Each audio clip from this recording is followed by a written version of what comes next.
In today's episode of Joe Knows Retirement, if you are what we call a do-it-yourselfer and you want to plan to continue do-it-yourself ongoing, then this should be a little checklist for you to ensure that you can keep doing that. And ultimately, this is just, factoring all the considerations for all the people we hear that come and schedule time with us who have been former DIYers and debating whether to continue doing that or to work with a team. And so if you can find yourself checking all these points off, then you're probably good to do this on your own. If not, then maybe that makes sense to seek out a team and have further, conversations. So that's what's in today's episode of Joe Knows Retirement.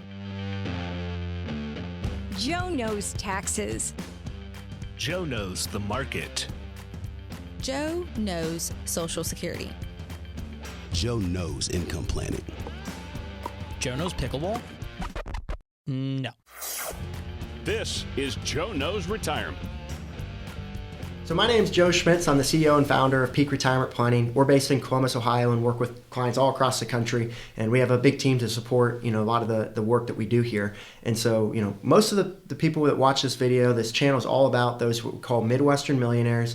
Those who've saved $1 million or more, who've been diligent savers, hard workers, who have committed their life to a life of service to their career and to their family and to making a difference. And that's who we love to serve. That's, what I grew up around, and that's what makes this all meaningful and fun. So if that's you, go ahead and subscribe to this channel, and we're going to keep a lot of content coming. We do a lot of content as well with pension planning is one of our specialties here. And so if any of that entertains you or attracts you, then this is going to be a good channel for you to subscribe to and learn more as you go. So one of the things that we see with do-it-yourselfers, and it's one thing we always advise for them to look at and make sure they have organized and structured, and that's professional investment management. And again, I still think you can DIY it and get really inexpensive or less cost professional investment management. I wouldn't recommend someone just to do investment management on their own though, because it just comes down to how are you going to pick the investments? How are you going to know when to, get in and out of specific investments? How are you going to know to follow market trends? What tools do you have? What resources do you have? I mean, yeah, anyone can go out and just invest in the S&P 500, but that's taking a lot of risk. And, how do we know the S&P 500 is going to continue to perform over time? It's not going to be overly diversified, knowing that most of the top holdings there are mostly in the same companies. And so we want to see more of a tailored and more intentional approach typically. But also, again, most people are reaching that stage of becoming into retirement or in retirement where they may want to take less risk, which again, if you're all in equities, maybe you want to make a shift to more of that protected type vehicle out there is something to consider there. And so again, if you want to continue to DIY it, then I would tell you, hey, go for it. If you want to do all the planning on your own, we call it the 5 pillars of planning, right? If you want to do estate planning, tax planning, income planning, and healthcare planning all on your own, go for it. Just make sure you work with someone who is going to do professional investment management for a lower cost. And what I mean by a lower cost is typically you can get that, what we call 50 basis points, so 0.5% or less. They won't do the planning for you, but it's a lower cost option. And so we always try to point people there if they're not looking for the type of planning help. And so that could be something you look at just to make sure you're maximizing your portfolio. And there's options out there. I know Vanguard offers, I believe they're still doing it at 0.3%. There's a lot of robo-advisors. I know Schwab has that. That can be around that cost as well. And so again, if you want to DIY, great, but just make sure you have that professional investment. If you feel comfortable with your investment approach, go for it. Just make sure you're aware of all those things I mentioned earlier to make sure you're on the right path. And the second thing I want to mention here is, again, if you're not looking at, doing planning, you just maybe don't care about maximizing that.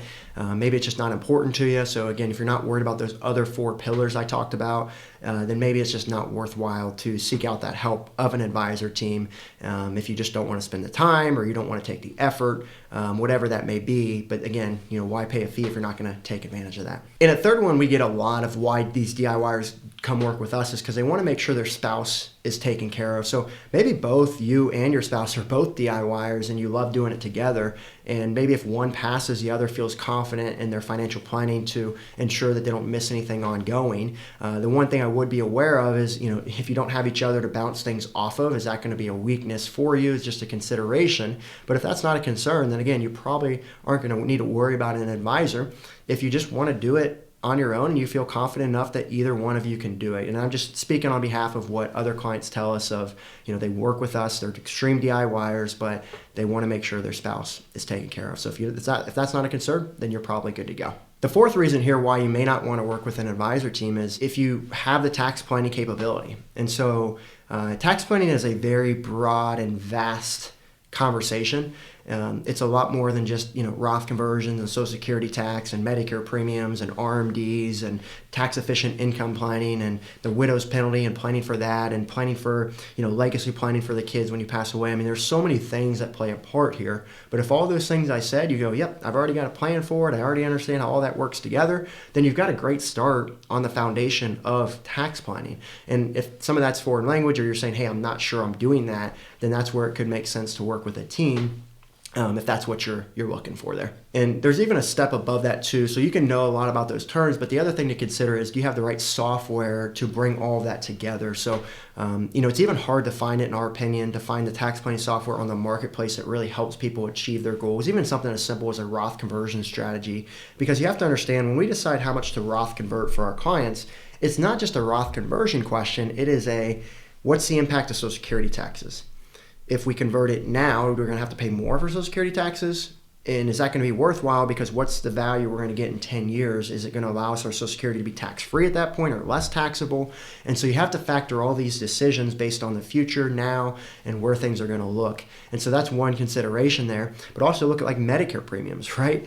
You may pay more in Medicare premiums if you do a big Roth conversion. And so a lot of people say, no, we shouldn't do that. But we need the right software to tell us, does that make sense long-term if we were to do that? Because we may pay more for Medicare premiums today, but we may pay less for Medicare premiums over time. And so, ultimately, what's our goal? Pay less now or pay less over time? Again, that's just, something to consider. Or capital gains, right? So capital gains are 0% for a period of time, and then they go to 15% and 20%. And so how do we know when we sell off our investments of what tax bracket that's going to be in on top of all the rest of our income? And so that's where tax planning software can bring all that stuff together, so that when you make a decision of, hey, should I take $10,000 out? All those things I just mentioned and more are going to be factored in, and it's going to show you, hey, if I take out $10,000, yeah, I'm only in the 12% bracket, but I now force capital gains in the 15% instead of 0. I now force Social Security to be 85% taxable where it could have been less taxable, and that's what's called the Social Security tax torpedo. Or maybe you're forcing yourself, into higher, taxes elsewhere. And so those are the things you just want to factor in. And like I said, a lot of the tax planning software out there can be good, but it can be expensive. And we've even had to create a lot of software on our own to really implement what we're trying to achieve for our clients and really to help us make those decisions. And so we have a lot of proprietary tax software. And so a lot of people, that come and work with us, they basically say, what's the difference between you and our current advisor? And I go, well, show me the tax plan that they've put together, and maybe I can help, kind of give you an idea. And they go, well, they never put together a tax plan. And I go, well, what software are they using? What tax planning software? And typically they don't either they don't use it, or they don't know the full capability of it, and they're not putting together detailed reports. And so we always recommend, make sure your advisor teams, spend 10 plus hours building out that tax plan every year, looking at all those considerations that we've talked about. And again, if you are going to DIY, your two options are, one, you just don't worry about it, and if that's the case, you may miss things. Two is you really have to do your due diligence and understand how all this works together. And if you do want to do this on your own, then I would start, obviously you're great for you. You're doing these YouTube videos. A lot of these YouTube videos are geared for those do-it-yourselfers to give them a better foundation to build off of. And then I also wrote my book called I Hate Taxes, which does a really good job of really making things simple of all the things to understand. So those would be two good resources I tell you to continue following and doing if that's what you want to try to do ongoing. The fifth reason where you may not need an advisor team is, again, you just love this. You love financial planning. You probably wish if I wasn't retired and if I wanted to go back to work, I'd be a financial planner. And if that's you, then hey, go for it. The only consideration I'd say is, hey, how many retirements have you planned, and are you okay with that? Are you okay that you haven't planned hundreds of retirements where you haven't had to, been able to see what works and what doesn't, or what's most popular and what's best, right? So you're gonna have to do even more research if that's you, and really hope that you're making the right decisions. And a lot of people come to us, they say, I love doing this on my own, but I don't have anyone to bounce it off of to ensure that's right or not. And so, but again, if you're not worried about that, then you probably don't need a team to work with. And I know that CFP, it used to be 24 hours. I think they're raising that to 30 hours as a requirement of hours that you have to do of continuing education every single year. I think that's a very low number for what's required. But I mean, if you're a DIYer, I would expect you're going to have to spend well more than 30 hours if you've never done this before. I mean, for our advisors who start in our program, I mean, they're typically working 50, 60 hours a week just to understand all this stuff and to get ahead. They've got to pass tests. They've got to pass a certified financial planner test to have that credential. They've got to go through our in-depth training program, and there's a lot to it. And it typically takes our advisors probably at least a year before they fully get a full understanding of how financial planning operates and works. And I would tell you, they're probably not even at their at the understanding everything at that point, right? They just have the foundation. And so again, if you want to take that time or you feel confident that you can get there, then go for it. It's just a matter of how do you want to spend your time in retirement? Do you want to spend it reading tax rule changes and learning how tax planning works and how estate planning works, or do you want to get help from a team to help you ongoing? So that's the questions to ask you. And at the end of the day, it's your decision. You get to decide what you want to do. You don't need a financial planner or someone to force you or twist your arm to make that decision. As we tell people we meet with, it's, hey, it's whatever you want to do, whether that's us, yourself, or someone else. Just make sure you're set up for success, and how can we help you there? And that's why, it's a big point of this YouTube, is to make sure we can help as many people as we can through this content. And the sixth thing, which is if you just don't want to give up control, then you shouldn't work with an advisor, right? If you're going to lose sleep at night knowing that you can't play around with your investments, knowing that you can't play around with what you're doing there. Now, you could work with an advisor who's going to be more collaborative. That's something that we do with our clients, is we try to be collaborative. Like, one question we ask them is, what do you want to invest in? What do you don't want to invest in when we first build their portfolio to ensure it's very tailored? So a lot of advisors will do that. And so you can have that amount of, control within it. But again, if you just say, I want to do this on my own, sometimes it may be, pride, or, hey, I just want to figure this out and I want the accomplishment of saying I did it on my own. And if that's you, go for it, right? No one's stopping you. And so that could be something you consider as well. And I've kind of mentioned this seventh point throughout, but just to kind of clarify it at the end here is just, if you're okay missing things, a lot of our clients who are DIY, they felt like they've missed things doing it on their own, no matter how good they are. I've never seen someone come to us as a DIYer without at least 1, 2, or 3 things that we've been able to add value on. And again, it's just up to them if they feel like that's worth it to pay the fee or not, is the consideration. But I would tell you that, if you're not doing this every day, if you don't have the CFP credential, there's probably stuff you don't know, no matter how much you think you do. And I know that's challenging, and that may hurt some of you to hear that, but I'm just trying to make sure you understand what you need to know if you are going to end up making this decision to DIY. I'm not telling you not to. I just want you to be fully aware so that you're not missing things and good to go. And if you are able to be successful doing it on your own, then all power to you. And I hope that's the case, because I wouldn't want someone to pay a fee that can do it on their own, right? We always tell people we work with, if there becomes a point where in our relationship where you don't feel like the planning we're doing is not valuable for you, you shouldn't pay that fee. You should leave. You should do it on your own. You should work with a different team, but you need to make sure you get what's worth of your money. And we have a lot of clients too that are maybe questioning whether it makes sense to work with a team or not. And so we have a lot of people that tell us about 6 months in is where they start to feel comfortable with a team helping them. And because it gets to that point where now they get comfortable with all the processes and communication and seeing the strategies and how everything works together.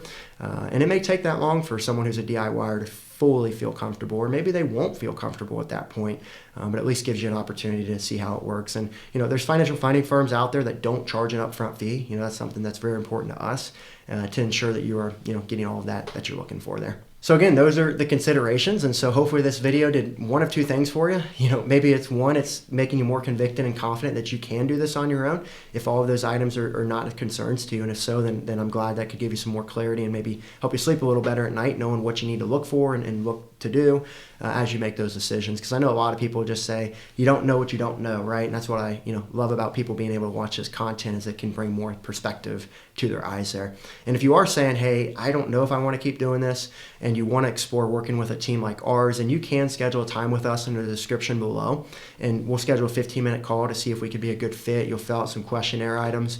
We can't work with everyone that we meet with at this time, so we are very selective about who we do work with, just to ensure it's a good fit and ensure that we are not committing to too many relationships, and kind of putting our clients to the side is not something that we ever want to do. So that's the case there. But if you do want to explore further, we can do so.